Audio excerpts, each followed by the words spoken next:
வணக்கம். Game changer படத்தை பற்றி பேசிகிட்ருக்குறோம். இப்போ வர இந்த பெரிய பெரிய பிரம்மாண்ட பட்ஜெட் படம் இருக்கு இல்லையா, அந்த மாதிரி படத்தில் ஒன்றும் இருக்காது. 500 கோடி 800 கோடி அப்படின்ட்டு ஒரு ஆர்டிஸ்ட்டு சம்பளம் ஏற்றுறாங்க, டைரக்டர் சம்பளம் ஏற்றுக்கிறாங்க. தவிர அப்படி ரஜினிகாந்த் விஜயை யூஸ் பண்ண நிறைய டைரக்டர் நல்ல படங்கள் பண்ணல. பட் அதுக்கு முன்னாடி எல்லாம் அவங்களெல்லாம் ரொம்ப நல்ல படங்கள் பண்ணியிருக்கிற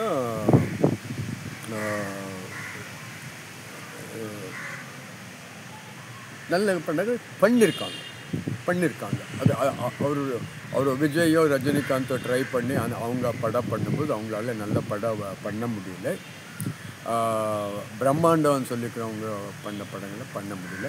பட் இந்த படத்தில் கேம் சேஞ்சரில் ஒன்றும் கிடையாது. கேம் லூசர் தான். பெரிய ஸ்டாரு, ஒரு 4 சாங்ஸு நாங்கள் 75 கோடியில் எடுத்திருக்கேன் அப்படி சொல்கிறாரு. நான் என்ன சொல்கிறேன்ட்டா, தனுஷ் ஒரு படம் மன்மத ராஜா அப்படியெல்லாம் ஒரு சாங் இருக்குது. அது ஒன்றும் கிடையாது. ஒரு 500 ரூபாய் sari, black colour sari, 500 rupees செலவு பண்ணி அந்த பாட்டு எடுத்து படத்தில் ஒன்றும் கிடையாது. தனுஷும் அந்த பொண்ணு அது சூப்பர் ஹிட் ஆச்சு. என்ன சொல்ல வர்றேன்ட்டா, இங்கே நீங்கள் எனக்கு ஒரு நல்ல பாட்டு காட்டணும் எடுக்கணுன்ட்டா நீங்கள் ஒரு சாங்குக்கெல்லாம் 15 கோடி 20 கோடி செலவு பண்ணுறது பிரம்மாண்டம் கிடையாது. பிரம்மாண்டம் எல்லாம் நீங்கள் ஸ்கிரிப்டில் காட்டணும், டைலாகில் காட்டணும், லொக்கேஷனில் காட்டணும், ஃபோட்டோகிராஃபியில் காட்டணும், கதையில் காட்டணும், கதை சொல்கிற விதத்தில் காட்டணும். தவிர பிரம்மாண்டம் நிறைய பணம் செலவு பண்ணுறோம் அந்த மாதிரி ஒன்றும் கிடையாது. ஸோ அதில் எஸ்ஜே சூர்யா ஆக்ட் பண்ணியிருக்காங்க. எனக்கு ஒன்றும் அவ்வளோ அவர் பர்ஃபார்மன்ஸ் எனக்கு எப்பவும் பிடிக்கல. எனக்கு அவர் ரொம்ப ஓவர் ஆக்டிங் பண்ணுறாரு. இல்லைன்ட்டு அவங்க நிறைய ஆர்டிஸ்ட்டை இமிட்டேட் பண்ணிகிட்ருப்பாங்க. சிவாஜி கணேசன், டி ராஜேந்தர். ஒரு படத்தில் 70% சிவாஜி கணேசன். விஷால்து ஒரு படம் வந்துச்சு, 10 பேர் வந்துட்டு 6 மாதம் ஆச்சு. 70% சிவாஜி கணேசன் மாதிரி. இப்போ கத்துறதெல்லாம் ஒரு ஆக்டிங் கிடையாது. பட் அவர் வில்லனாக நடிச்சிட்ருக்காரு. இப்போது எல்லோரும் ஒரு நடிப்பு நரக்கன் அப்படின்னு சொல்லி எனக்கு பர்சனலி ஒன்றும் கிடையாது. இப்போ ஃபார் எக்ஸாம்பிள், நம்ம பழைய தமிழ் படத்தில் வந்து அசோகன்னு ஒரு வில்லன், காமெடி கலந்த வில்லன். ரத்த கண்ணீரில் எம்ஆர் ராதா, காமெடி கலந்த வில்லன். இப்போ பரிந்தான்னு ஒரு நானா பட்டேக்கரன் ஒரு ஆக்டர், அவரும் வில்லன் தான். இவங்க பரிந்தாவில் ஆக்ட் பண்ண வில்லன்னா ரஞ்சித் யூஸ் பண்ணியிருப்பாங்க. அவர் ஒரு படத்தில் யூஸ் பண்ணியிருப்பாங்க. அதில் ரஜினி மெயின் ரோல் பண்ணியிருப்பாங்க. ஒரு ஆப்போசிட்டு வில்லன் கேரக்டர் பண்ணியிருப்பாங்க. ஸோ அவங்க எல்லாம் பண்ணும்போது ரசிக்கிற மாதிரி இருக்குது, நேச்சுரலாக இருக்குது. ரத்த கண்ணீரில் எம்ஆர் ராதா நடிக்கிறாங்க இல்லையா, என்ன பர்ஃபார்மன்ஸ், என்ன வாய்ஸு, என்ன காஸ்டியூம்ஸு, என்ன ஹியூமரு, என்ன டைலாக்ஸு. ஸோ ரொம்ப ஒரு க்ரூரம், ஒரு கிண்டல், ஒரு பவர்ஃபுல்லான டைலாக் 3 சேர்த்து வந்துட்டு இருந்தேன் அவங்க நடிக்கும்போது. ஸோ அதனால் எனக்கு எஸ்ஜே சூர்யா பர்ஃபார்மன்ஸெல்லாம் அப்படி ஒன்றும் எனக்கு பிடிக்கல. பட் அவங்க டைரக்ட் பண்ண படங்களெல்லாம் எனக்கு ரொம்ப பிடிச்சிது. குஷி, வாலி அவங்க தான் நினைக்கிறேன். அந்த படங்களால் ரொம்ப நல்லா டைரக்ட் பண்ணியிருந்தாங்க. அவரை நீங்கள் ஆக்ட் பண்ண நாங்கள் சொல்கிறதுக்கு நாங்கள் யாரும் கிடையாது. அவங்க இன்னும் நிறைய படம் ஆக்ட் பண்ணணும். பட் ஒரு ஆக்டர் வேறவரை இமிட்டேட் பண்ணக்கூடாது. ஏதோ சும்மா ஒரு ஃபங்க்ஷனில் இமிட்டேட் பண்ணல தவிர இங்கே ஃபுல் படத்தில் நீங்கள் அவங்களே இமிட்டேட் பண்ணால். எம்ஆர் ராதான்னு ஒரு பாடி லாங்குவேஜ் இருக்கு இல்லையா, எம்ஆர் ராதான்னு ஒரு வாய்ஸ் இருக்கு இல்லையா, அதனால தான் அவங்க ரொம்ப ஃபேமஸ் ஆனாங்க. பட் அதில் அமைஞ்ச சுச்சுவேஷன், அதை டைரக்ட் பண்ணுற ஆள், அவங்கெல்லாம் இதுக்கு முன்னே காரணம் இருக்காங்க. ஸோ அதனால் இந்த பிரம்மாண்டம் ஒன்றும் கிடையாது. இந்த ஹீரோயின் அழகாக இருக்கிறான், நிறைய செலவு பண்ணியிருக்காங்க. கிட்டத்தட்ட 1/2 கிலோமீட்டர் செட்டு போட்டிருக்காங்க. 1/2 கிலோமீட்டர். நான் அவ்வளோ பெரிய செட்டு பார்த்ததே கிடையாது. ஏதோ போய் குன்னூரில் இறங்கின மாதிரி. இப்போ நீங்கள் படத்தில் குன்னூர் பார்த்தா பெரிய மலையில் ஒரு அங்கே ஒரு 500 சின்ன வீடு படத்தில் பார்க்கும்போது அந்த மாதிரி இருக்குது. இது அந்த கேப்பும் இல்லை. பெரிய இது ஒரு 3 கிலோமீட்டர் ஒரு ஃபுல்லு செட்டு போட்ட மாதிரி இருக்குது. அது படத்துக்கு எந்த மாதிரி ஒரு பிரயோஜனமும் கிடையாது, யூஸும் இல்லை. அந்த சாங்குக்கு அந்த சாங்கு அந்த டான்ஸ்க்கு அந்த அந்த இது ஒத்துழைப்பாக இருந்தது, என்ஜாய் பண்ணுற மாதிரி இருந்தது. அந்த மாதிரி ஒன்றும் கிடையாது. ஸோ அந்த மாதிரி பிரம்மாண்டம் எல்லாம் தேவையில்லை. பிரம்மாண்டம் எல்லாம் உங்கள் பிரெயின் மூலியமாக காட்டணும். இப்போ நாங்கள் பார்த்தோம் இல்லையா காதலுக்கு நேரமில்லை, அதில் பிரெயின் எவ்வளோ அழகாக யூஸ் பண்ணியிருக்காங்க. அந்த ஸ்கிரிப்டில், ஸ்க்ரீன் பிளேயில், டயலாக்ஸில், ட்விஸ்டில், புது சப்ஜெக்ட், அவ்வளோ என்டர்டெயின்மெண்ட் இல்லை. ஆனால் ரொம்ப டிஃப்ரெண்ட்டான இருக்க படம்.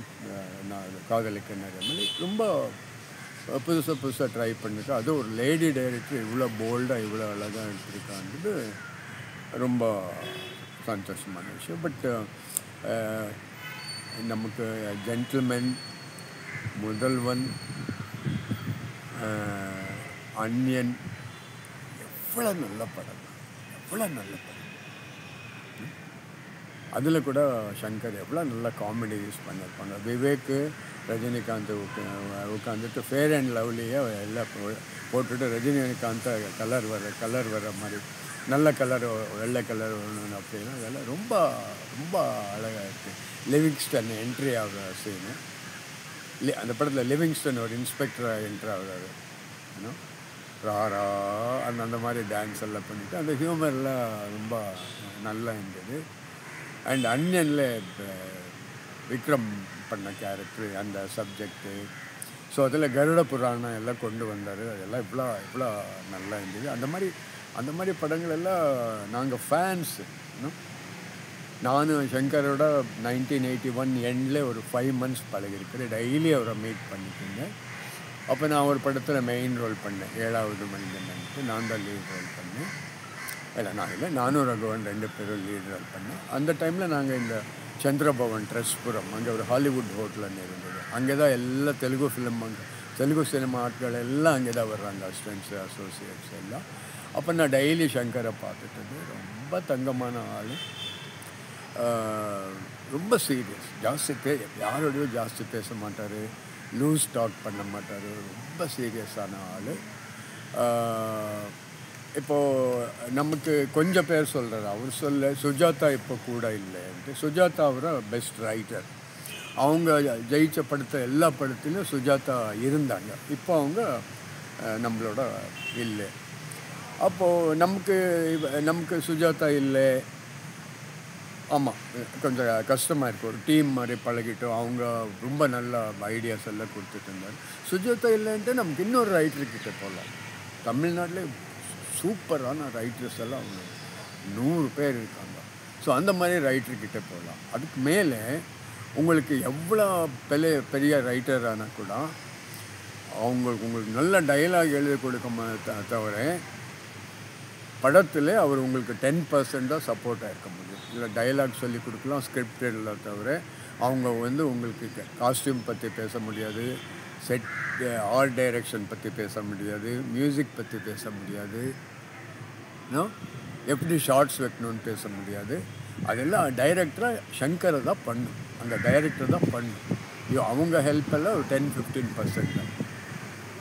இப்போ ஜெய்மோகன் வச்சுட்டு பொன்னியின் செல்வன் பண்ணார், மணிரத்னம், ஃபேமஸ் ரைட்டர் ஜெய்மோகன் கான்ட்ரிபியூஷன் எல்லாம் கம்மி தான் இருக்குது, டைலாக்ஸ் நல்லா இருக்குது, அவ்வளோதான்.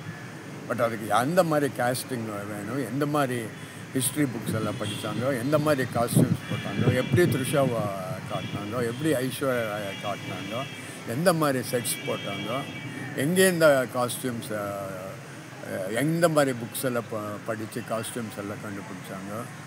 ஸோ அது ஃபுல்லு டைரக்டர் கையில். ஒரு படம் நல்லா ஜெயிக்கிறதுக்கு 50% டைரக்டர் தான், கதை ஒன்றும் ஹெல்ப் பண்ணாது. பிகினிங்கில் தமிழ் சினிமாவில் எம்ஜிஆர், சிவாஜி கணேசன், அவங்க எந்த படம் ஃப்ளாப்பாக இருக்குது, நல்ல படங்களே ஃப்ளாப்பாக இருக்குது. பட் சிவாஜி கணேசன் எல்லாம் எப்படி இருந்தது சாங்ஸ் எல்லாம், அவங்க எல்லாம் பெரிய செலவெல்லாம் பண்ணல. ஏதோ சின்ன ஊட்டி, கொடைக்கானல், ஹையஸ்ட் அண்டமான் நிக்கோபார் அப்படி போயிருப்பாங்க.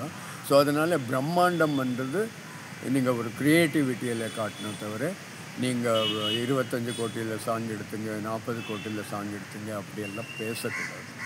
அது எப்படி ஒர்க் அவுட் ஆகுது. நாங்கள் என்ஜாய் பண்ணோம். நீ 5 லட்சத்துலேயே ஒரு நல்ல சாங் கேட்குற மாதிரி ஒரு பாடு, இன்னும் இதயம் தொடுற மாதிரி ஒரு பாட்டு. ஃபார் எக்ஸாம்பிள் சிம்பிள் அந்த வாட்டர் பாக்கெட்டுன்னு ஒரு சாங் வருது தனுஷ் படத்தில். இவ்வளோ நல்லா பிக்சரைஸ் பண்ணியிருக்காங்க. வாட்டர் பாக்கெட் தனுஷ் படம் இப்போ ரீசெண்டாக 2 months பேக் வந்துச்சு. அந்த சாங் அவ்வளோ அழகாக அவ்வளோ நல்லா டைரக்ட் பண்ணியிருக்காங்க. அதெல்லாம் சொல்ல முடியாது. அதெல்லாம் ஒரு 5 lakhs முடிச்சிருக்கலாம், 3 lakhs முடிச்சிருக்கலாம். ஸோ அதனால் ஒரு பிரம்மாண்டம், ஒரு செட்டு, ஒரு சாங்கு, அதுக்கு நிறைய செலவு பண்ணுன்ட்டு கிடையாது. மூளை செலவு, பிரெயினை தான் இன்வெஸ்ட்மெண்ட்டு, க்ரியேட்டிவிட்டி தான் இன்வெஸ்ட்மெண்ட்டு. ஸோ சங்கர் ரொம்ப நல்ல டைரக்டர். அவர் இன்னும் அன்யன் மாதிரி, ஜென்டில்மேன் மாதிரி, முதல்வன் மாதிரி அந்த மாதிரி படங்கள் நமக்கு இன்னும் கொடுக்கணும். அவங்களுக்கு இன்னும் கெப்பாசிட்டி இருக்கும். இந்த மாதிரி பெரிய பிரம்மாண்டம் எல்லாம் தூக்கி போட்டுட்டு மறுபடி அந்த மாதிரி படங்கள் பண்ணுங்க.